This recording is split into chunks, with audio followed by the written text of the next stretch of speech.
Lives Matter supporter. Like, you're not? No, absolutely. Why not? Because it's not our movement. This is a movement that was given to us by, George Soros and his fucking boys.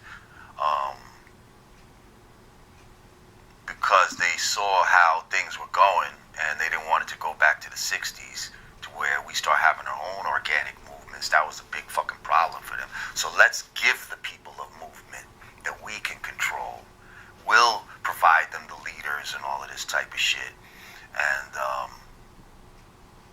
yeah, that's what Black Lives Matter is. Look at the leaders of Black Lives Matter.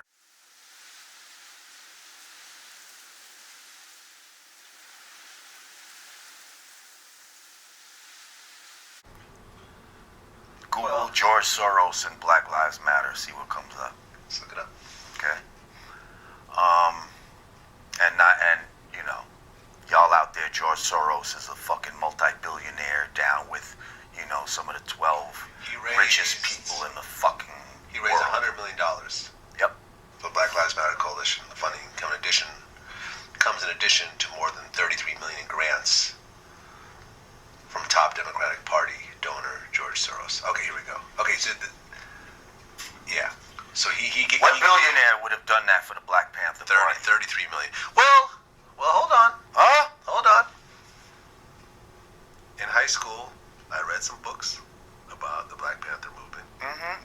Charlton Heston, maybe, people like that. The Black Panther movement would have. There was a famous book called Radical Chic and Mau Mau and the Flatcatchers. Okay. And it basically put you in these scenes where you had these, the Huey P. Newtons and the Bobby Seals would go to these rich white families' houses and have these intellectual debates. I know about that. You know what I'm saying? With these white millionaires. Did anybody give him $30 million? Well, at the end, these people would cut checks. Not no $30 million checks. Maybe a 5,000, 10,000. You see what I'm saying? This was breakfast programs and, a smaller scale. But you know what I'm talking about. I know exactly what you're talking about. Rich white people have historically financed some of this stuff. Some of it, not all of it. Which is why I said You know what I mean? Yeah, I didn't say all of it. And that was more guilt money rather than Fair enough. control money. See, this started at the impetus of the whole shit. This is control money. This is not, I feel bad for what we've done as white people. You came to my house and shamed me, and now I'm going to cut you a check. You know what I mean? That's not what that is about. That's about, let us give you a movement that we can control. Use certain symbolism from the original civil rights movement, like the black, red, black, and green, all these different symbols. We're going to incorporate that, but only it's going to be a movement that we control. We decide what the messages are. We decide what the slogans are. What happened to no justice, no peace, and, no peace, no justice. Now it's hands up, don't shoot, fucking I can't breathe, and all these negative affirmations that, who made that shit up? You know what I mean? Wasn't me. And like, we're living in a time of great social engineering. Okay? Now, if y'all don't know what social engineering is, go look it up. Like, there's people out there that know how to scientifically make society do what they want it to do, how they want it to be done. They're engineering how society should be. That's social engineering. So when we sit here and talk about, things like false evolution, when we say, hip-hop's just going that way. No, it's not. It was socially engineered to go in the way that it's going right now. You see, this Black Lives Matter is a social engineering of how a civil rights movement should move.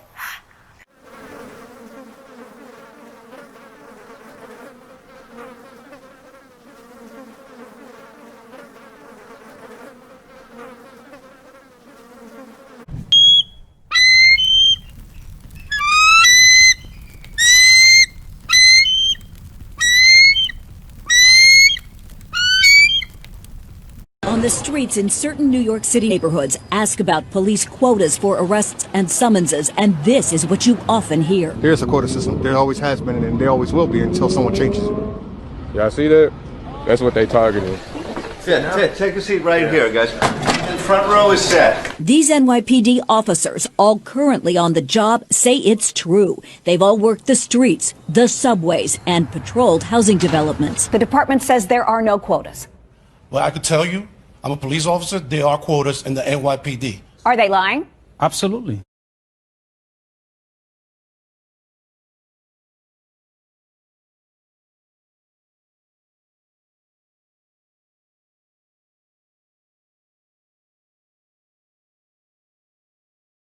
At the end of the month, these officers, whoever don't have that arrest or those few summonses, they're pressured to find something. You might not see nothing. You're supposed to be visible. You might not see anything, but you go hunting, like bounty hunting for an arrest, locking up some old guy, some homeless guy, finding somebody who's riding their bicycle on the sidewalk, who's spitting, and you bring him in. The problem is when you go hunting, when you put any type of numbers on a police officer to perform, we are going to go to the most vulnerable. The most vulnerable. Of course, we're going to go to LGBT community. We're going to go to the black community. We're going to go to those people that have no vote, that have no power.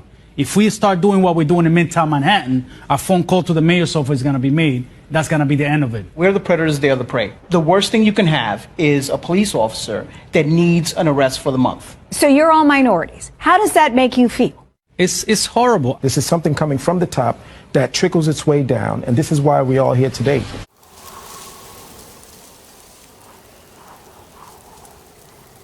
Sir, he has disgraced Jesus.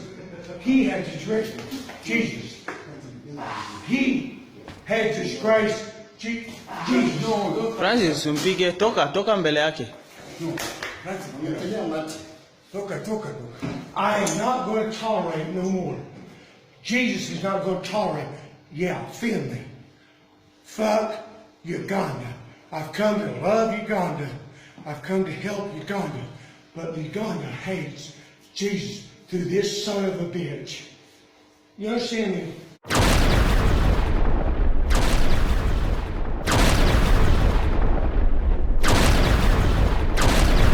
Brother, you understand me? Yes, sir, I know you do. No. You obey what I say. I don't obey you. You understand? Open my fucking room now.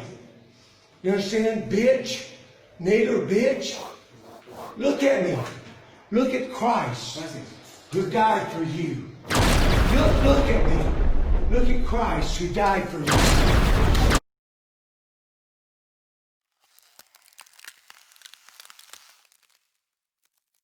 Thank you. Fucking idiots!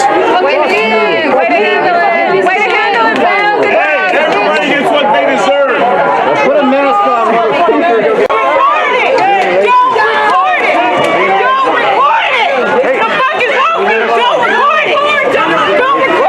Everyone else is recording it.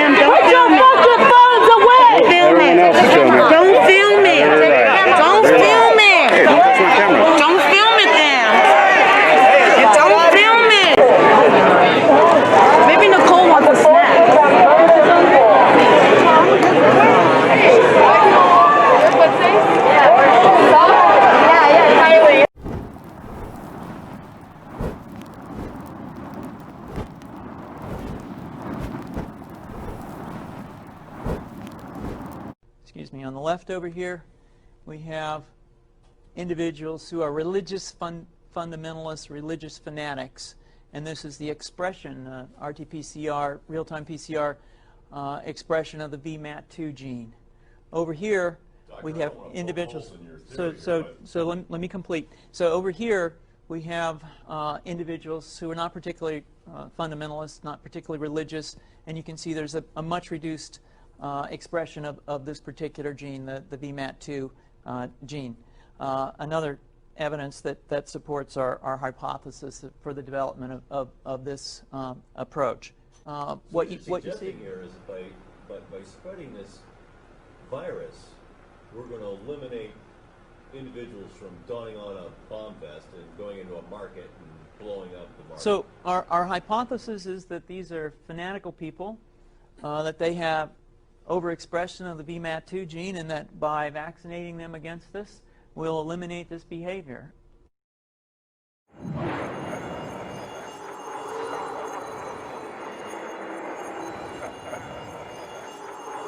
So you're suggesting I take a CT scan with me when I'm evaluating people to determine whether I put a bullet in their head?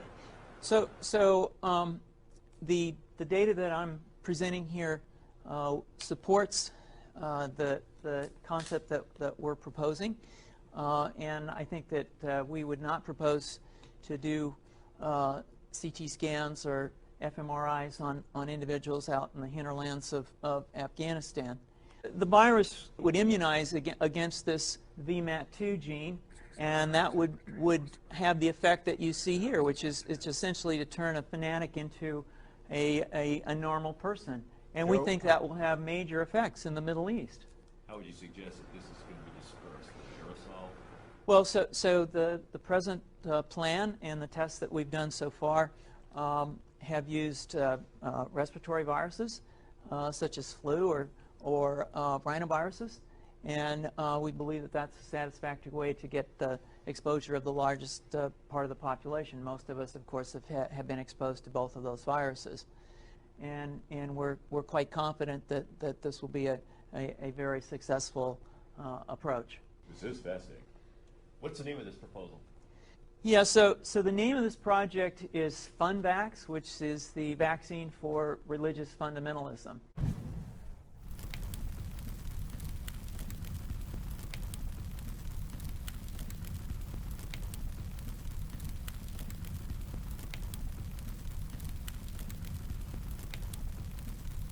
This Friday, June 5th, the Premier of Alberta is putting into effect the Critical Infrastructure Defensive Act, which allows for police to arrest and fine Indigenous people for being on their own land.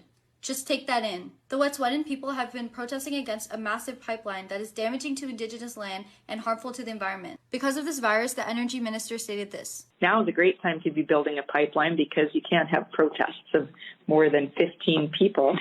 So it's true. Let's get it built. So now, not only are they moving forward with the pipelines, but this act allows for police to arrest an Indigenous person for up to 6 months in jail and also issue a $25,000 fine for blocking, damaging, or even entering any area around the pipeline that they deem as essential infrastructure. This not only takes away their right to protest, but their right to hunt, fish, and even gather on traditional land, their own land. Not to mention, Indigenous people experience the highest level of poverty in Canada, so many will not be able to pay off their $25,000 fines. This is a deliberate act of racial discrimination. It is 2020 and our Canadian government is making it illegal for Indigenous people to be on the land that we stole from them.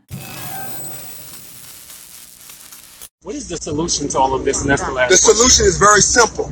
We file a Declaration of Liberation declaring every African American descendant of slavery a political prisoner here in the United States and that was affected by the Portuguese slave trade. And then after that, the United States has a choice. Either A, carve us a piece of land out here, we'll take Texas and let us do our own thing, or don't stop us when we exit this out of here and go somewhere where they will give us our own land to build our own nation. What is your name and what is the... I'm the official Grandmaster Jay. I created the interface system. And for all the white folks listening, we come to put you motherfuckers on notice. We tired of talking to you. You don't have to sit tired of working with you. We tired of all that shit. Y'all want to keep doing shit to us? From now on, whatever you do to us, we're going to do to you.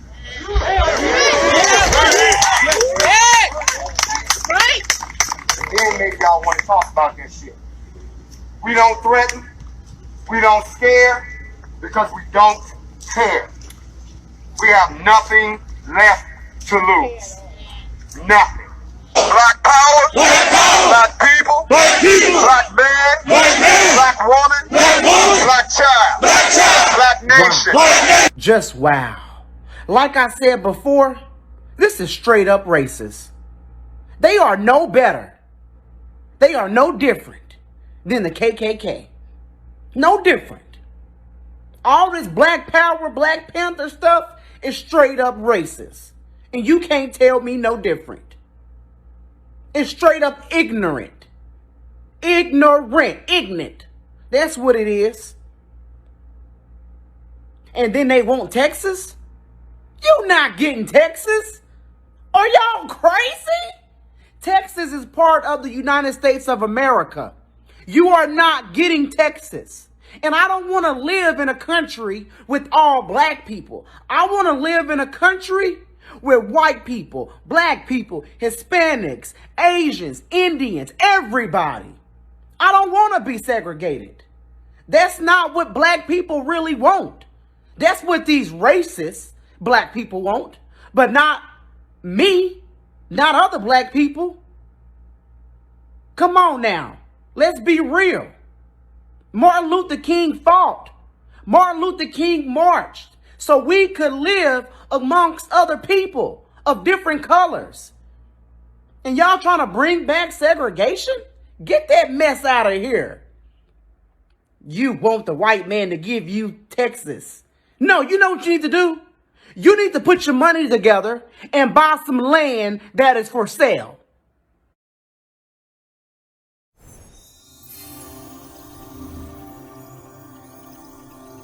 Hey, you better get all this, all right?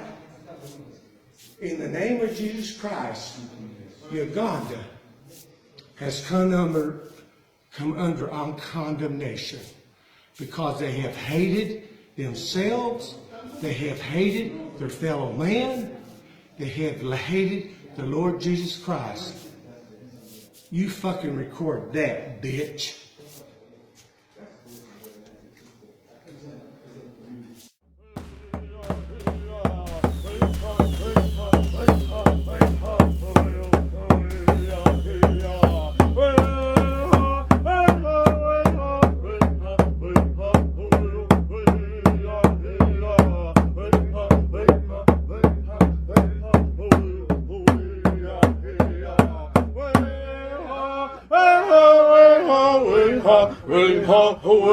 We are here.